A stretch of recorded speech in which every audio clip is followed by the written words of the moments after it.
என்ன ஜெசிமா அழுதுட்டு இருக்கிற? அழறனா? ஆமா.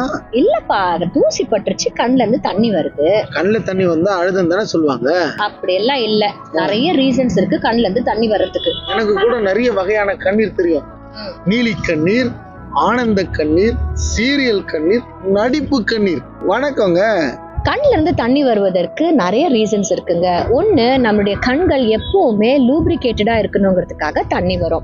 ரெண்டாவது, ஏதாவது தூசி படும்போது கண்களிலிருந்து கண்ணீர் வரும். மூன்றாவது, நம்ம ரொம்ப இமோஷனலா ரொம்ப அப்செட்டாவோ இல்ல ரொம்ப சந்தோஷமா இருக்கும் பொழுது கண்களிலிருந்து கண்ணீர் வரும். இந்த கண்ணீர் வரும்பொழுது நம்ம கண்ணீர் உடனே துடைக்கணும்னு தான் நம்ம நினைப்போம். ஒரு கர்ச்சீஃப் வச்சோ இல்ல கையிலையோ துடைக்கணும் தான் நம்ம பார்ப்போம். அதுவும் இன்னொருத்தர் வந்து நமக்கு ஆறுதல் சொல்லி நம்ம கண்ணீரை துடைச்சாங்கன்னா எப்படி இருக்கும்? இன்னைக்கு உங்க கண்ணீரை துடைக்கணும்ன்றதுக்காக மனுஷர்களை எதிர்பார்க்காதீங்க. கர்த்தரே உங்க கண்ணீரை துடைக்கிறதுக்கு ரெடியா இருக்கிறாரு. பரிசுத்த வேதாகமத்துல அழகான ஒரு வசனம் இருக்கிறது.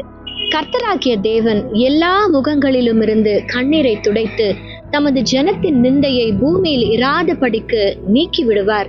கர்த்தர் தாமே இதை சொன்னார் என்று வசனம் சொல்லுகிறது. இன்னைக்கு உங்களுடைய கண்ணீரை துடைப்பதற்காகவே God is ready.